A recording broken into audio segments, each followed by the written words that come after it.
Olá, irmãos e amigos, estamos agora meditando no Salmo número 92, esse salmo que tem algumas informações muito importantes, autoria desconhecida, como existem alguns salmos que eu já comentei, cuja autoria não é identificada, é chamado Salmo Anônimo.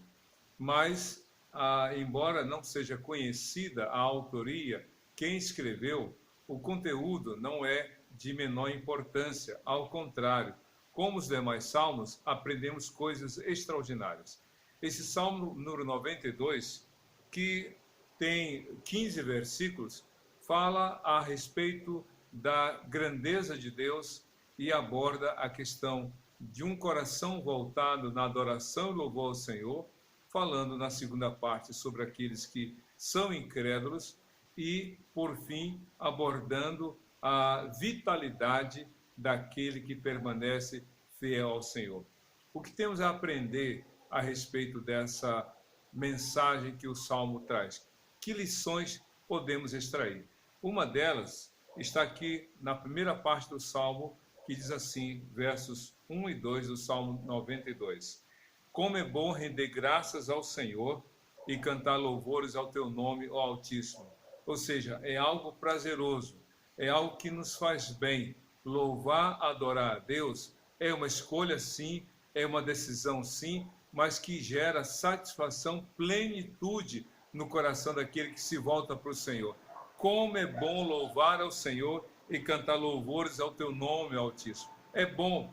Deus não precisa do nosso louvor e da nossa adoração. Nós precisamos, nós dependemos, nós necessitamos do louvor e da adoração ao Senhor. Isso é extraordinário, isso é maravilhoso. E ele fala no versículo 2, anunciar de manhã o teu amor leal e de noite a tua fidelidade. Aqui falando não apenas da alegria, mas de algo que envolve a vida por inteiro e envolve o dia a dia, de manhã e à noite, falando desses dois momentos, do começo e do fim de cada dia. Louvar ao Senhor pela manhã, cantar ou anunciar o teu amor leal e à noite a tua fidelidade. Se você observar, alguns salmos falam desse binômio, amor e fidelidade de Deus. E só quem vive esse amor, só quem experimenta esta fidelidade é que pode realmente comunicar com alegria em seu coração. E continua no verso 3, ao som da lira de 10 cordas e da cítara e da melodia da harpa. Tu me alegras, Senhor, com os teus feitos, as obras das tuas mãos levam-me a cantar de alegria. Não apenas com os instrumentos, como ele falou aqui no verso 3, ao som da lira de 10 cordas. Pense numa guitarra hoje, era o instrumento musical de cordas da época. Então era um instrumento rústico comparado com a guitarra hoje. Mas naquela época havia vários instrumentos de corda, como a harpa e aqui a lira de 10 cordas, como também a cítara. E aí, então aqui diz no verso 4, tu me alegras, Senhor, com os teus feitos, as obras das tuas mãos levam-me a cantar de alegria. Como são grandes as tuas obras, Senhor, como são profundos os teus feitos. Somente aquele que pôde vivenciar a ação de Deus, o agir de Deus, os milagres de Deus, é que podem realmente expressar a gratidão e anunciar os louvores do Senhor. As dificuldades que nós enfrentamos podem se tornar oportunidades para vivenciar as promessas de Deus ou pode ser usado como desculpa para não confiar nele. A Bíblia nos ensina que devemos confiar em Deus e depender dele sempre, sempre, sempre. E aqui diz aqui no verso 6, a partir do versículo 6, nós encontramos algumas informações muito interessantes.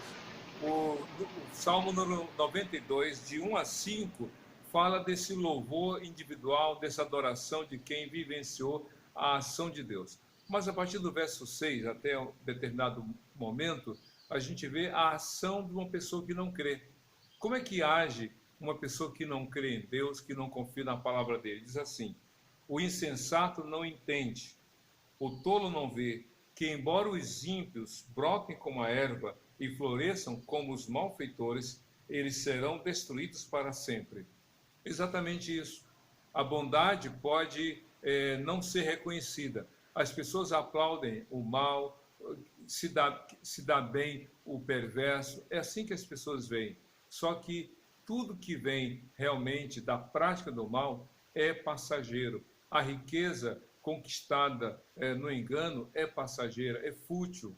Deus não se agrada. Por isso que a Bíblia fala, os insensatos não entendem, o insensato não entende, o tolo não vê, que embora os ímpios brotem como a erva e floresçam todos os malfeitores, eles serão destruídos para sempre.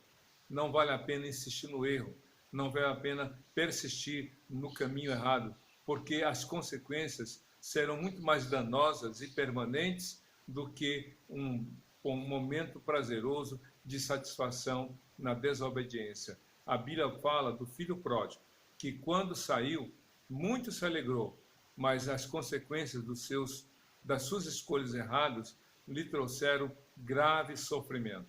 Pois bem, aqui diz no versículo 8 do Salmo 92, pois tu, Senhor, és exaltado para sempre.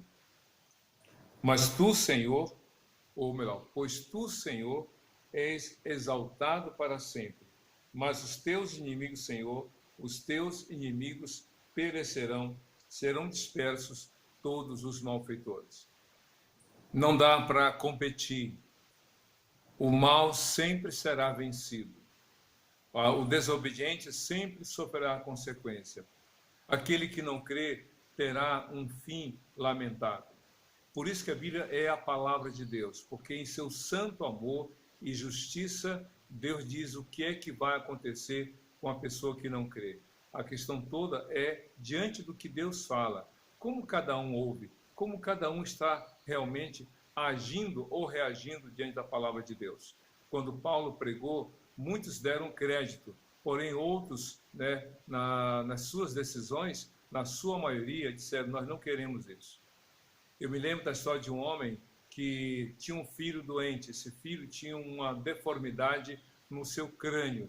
E uma equipe médica foi lá, pesquisou, investigou e disse, olha, é preciso uma intervenção cirúrgica para o seu filho ser curado e não ter o risco de morte.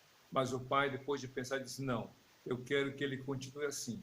Os médicos ficaram tristes, porque aquele pai fazia, infelizmente, do seu filho uma espécie de ganhar dinheiro através de esmolas. Ele levava o seu filho com aquela cabeça deformada, gigante, chamada síndrome de Proteus, que era a enfermidade. O pai preferiu ganhar dinheiro esmolando com seu filho doente do que ter a chance de uma cirurgia que lhe desse melhor qualidade de vida, melhor condições de vida. E, infelizmente, numa má comparação, há pessoas que estão ouvindo a palavra, que estão tendo a oportunidade de mudar de vida, de correção, de salvação, mas insistem no caminho do erro. Por isso que a Bíblia fala que Deus permanece, os malfeitores passam. No versículo 10 do Salmo número 92, o salmista fala, tu aumentaste a minha força, como a do boi selvagem, derramaste sobre mim óleo novo. Que interessante, enquanto que os malfeitores têm um fim lamentável, enquanto que aqueles que insistem no caminho do erro, segundo a palavra de Deus, irão ser eliminados, a Bíblia diz que os que confiam no Senhor vão permanecer. E aqui ele coloca, tu aumentaste a minha força como a do boi selvagem. E quando a gente fala desse aumentar da força, a gente se lembra de Isaías capítulo 40, que diz lá o profeta, no finalzinho do capítulo, que Deus renova as forças daquele que está sem forças. É interessante, Deus multiplica, Deus renova o que nós não temos, se nós buscarmos o Senhor. Isso é milagre. Você está cansado, pode estar desanimado, pode estar querendo desistir da vida, mas busca Deus e Deus vai renovar as suas forças, a sua confiança nele, porque ele é fiel, ele vai agir segundo o coração dele. Interessante, no versículo 11 do Salmo 92, a gente lê o seguinte, os meus olhos contemplaram a derrota dos meus inimigos. os meus ouvidos escutaram a debandada dos meus maldosos agressores. Não é o salmista que parte para a violência, não é o salmista que usa de armas para destruir aqueles que lhe opõem. Não, é Deus que faz isso, é Deus que age. Deus é o nosso juiz, Deus é o nosso protetor, Deus é fiel, Ele cuida daqueles que dependem dEle. Você pode estar enfrentando muitas dificuldades, meu irmão, minha irmã, mas não faça uso da maldade. É interessante quando Davi foi, de alguma forma, destratado, desrespeitosamente agredido verbalmente através das palavras de Nabal, Davi se irou e quis realmente se vingar. Abigail, porém, impediu que ele matasse Nabal, dizendo: não suje suas mãos, tirando a vida desse homem. É interessante como Deus usa pessoas para evitar que a gente cometa erros, que a gente cometa atitudes que são desaprovadas por Deus. Mas Deus cuida. Deus é o nosso amigo fiel e Ele age no tempo dEle para a glória dEle. Diz o texto: os meus olhos vão contemplar. É Deus que vai fazer, é Deus que vai agir e você deve confiar no Senhor. É interessante que o versículo 12 do Salmo 92 faz uma afirmação muito maravilhosa. Essa afirmação mostra realmente a forma de Deus agir. Diz assim: os justos florescerão como a palmeira, crescerão como o cedro do Líbano.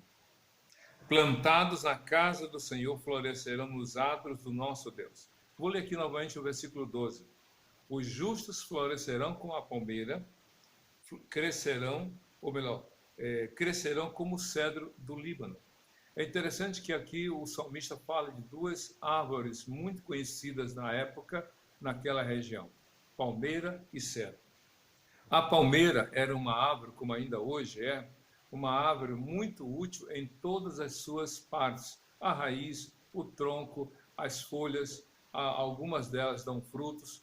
Por exemplo, existem palmeiras que produzem aquele tipo de palha onde se faz a vassoura piaçava. Existem palmeiras cujos troncos são usados para a construção de casas, principalmente o teto. Existem palmeiras, as raízes são usadas para fazer chá. O palmito é tirado de algumas dessas palmeiras. É interessante como a palmeira é uma árvore útil. Assim deve ser a vida daquele que teme a Deus. Você deve ser uma pessoa abençoada por Deus, mas também abençoadora. Seja a bênção na vida das outras pessoas, para a sua família, para o seu marido, para a sua esposa, para os seus pais, para os seus filhos, para os seus conhecidos, na empresa, na faculdade, na escola, onde você estiver. Que você seja uma pessoa realmente abençoada por Deus para abençoar outros, assim como a palmeira era uma árvore realmente, como diz o texto, florescerão como a palmeira. E é interessante que a palmeira é uma árvore muito flexível. Ela suporta os vendavais porque ela se curva, ela não resiste, mas ela se dobra, né, se curva diante do vento forte. Assim é aquele que confia em Deus. Estamos passando por um vendaval chamado Covid-19. Mas com certeza, diante desse vendaval, diante dessas coisas que estão acontecendo, que você se quebrante, que você se dobre diante do Senhor, que você creia que Deus está agindo na sua vida e que realmente você verá a obra do Senhor no seu coração e na sua família. Os justos florescerão como a palmeira, e diz mais, crescerão como o cedro no Líbano. O cedro é uma outra árvore muito também conhecida naquela região do escritor do Salmo. O cedro geralmente crescia nos lugares altos, como o Líbano. E esses cedros, essas árvores frondosas, com troncos fortes, essa madeira resistente, diz a Bíblia que o cedro foi usado na construção do templo do Senhor. O rei Salomão mandou trazer os cedros do Líbano. E essas madeiras foram transportadas, foram transformadas em tábuas para então revestir a casa do Senhor. Diz o texto crescerão como cedro no Líbano. É interessante que tanto a palmeira quanto o cedro têm raízes fortes. Por isso que suporta os vendavais. E aí vem uma pergunta: onde você está firmado? Você tem raízes, ou seja, a sua intimidade com Deus, a sua comunhão com Deus é algo realmente forte. Lembra lá da parábola do semeador, quando Jesus falou que a semente que caiu entre as pedras são aqueles que ouvem a palavra, a recebem com alegria, a palavra de Deus, porém não tem raiz profunda. E quando vem um calor, o sol das provações, não suporta. Pois é, onde está a sua fé? Sua fé está alicerçada em quê ou em quem? A Bíblia diz: os justos florescerão como a palmeira, crescerão como o cedro no Líbano. E aí no verso 13 diz, completa o que eu já tinha falado: plantados na casa do Senhor, florescerão nos atos do nosso Deus. Claro que quando diz plantados na casa do Senhor, não está falando nem da palmeira e nem do cedro, mas dos servos de Deus. Os servos de Deus, aqueles que confiam no Senhor, têm prazer em estar na casa de Deus. Como a gente leu no Salmo 84, prefiro estar um dia em tua casa do que em outras partes 1000 ou 1000 dias em outro lugar. Eu prefiro um dia na tua casa do que em qualquer outro lugar. Então os justos serão realmente plantados na casa do Senhor. É um prazer que você deve ter em estar na casa de Deus, louvando ao Senhor. Daqui a pouco a quarentena vai passar e você vai ter a oportunidade de voltar ao templo nos cultos presenciais.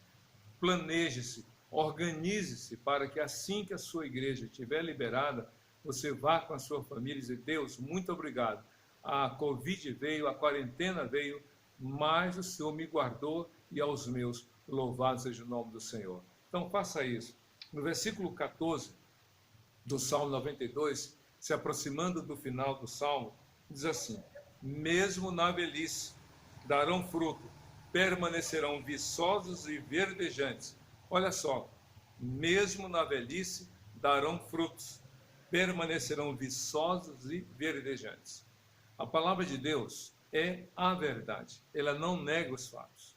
E uma das coisas que a Bíblia fala é sobre a finitude, a limitação da vida. E aqui está falando o seguinte, sobre os justos: mesmo na velhice darão frutos. O ser humano é um ser finito. Nós nascemos, crescemos, nós temos a oportunidade de criar filhos, vê-los crescer, mas envelhecemos. Então a velhice não pode ser encarada como um peso, um fardo, mas como oportunidade. O Salmo 90, o próprio escritor Moisés disse que a vida do homem pode chegar a 70 ou 80.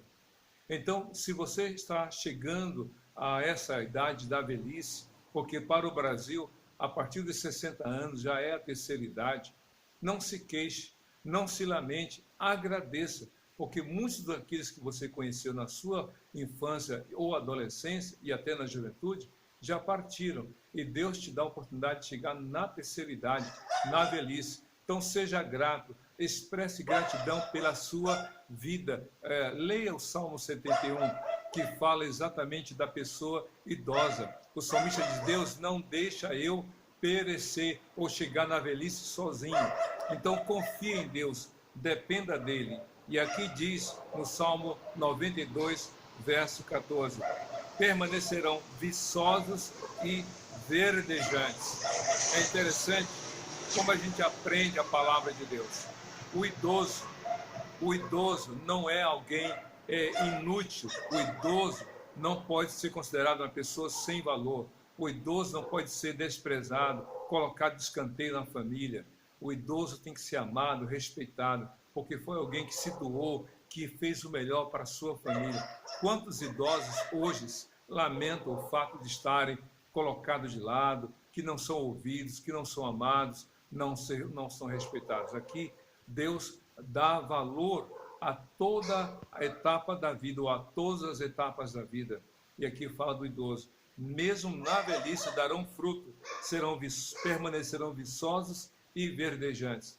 Você olhe-se no espelho, veja as marcas do tempo na sua vida e agradeça ao Senhor. Agradeça ao Senhor. E o Salmo termina, o Salmo número 92, dizendo aqui no versículo 15: para proclamar que o Senhor é justo, Ele é a minha rocha, nele não há injustiça. Mesmo na velhice, os justos serão viçosos e florescentes, ou verdejantes. E para quê? Para mostrar que é jovem? Não.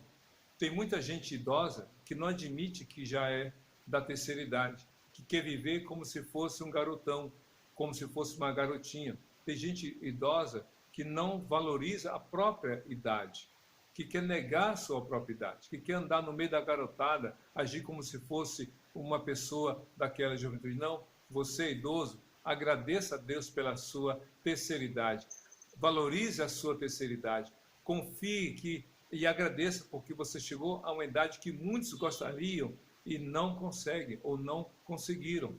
Agradeça a Deus porque diz assim: para proclamar que o Senhor é justo. Já pensou você poder chegar hoje, mesmo nas condições em que nós nos encontramos, e Deus, muito obrigado pelo teu cuidado, pelo teu amor, pela tua bondade, pela tua fidelidade. Agradeça a Deus, não pelo que você somente já viveu, mas agradeça pelo que está vivendo hoje. Não reclame pelo que não tem, agradeça pelo que tem. Não fique olhando, se queixando pelo que falta, mas pelo que já recebeu. Diz o texto: para proclamar que o Senhor é justo. Deus é amor, Deus é bondade, Deus é justo, agradeça. E ele termina dizendo: Ele é a minha rocha, nele não há injustiça. Rocha é segurança, ele me sustenta, ele provê, ele me dá o amparo, ele me dá o apoio, ele sustenta a minha vida. Que Deus sustente a sua vida e que você seja grato vivendo a cada dia nas promessas da palavra do Senhor. Que o Senhor te conceda a você e a sua família o privilégio de ver a ação de Deus na sua casa, na vida da sua família. Que Deus te abençoe, hoje e para todo sempre. Amém e amém.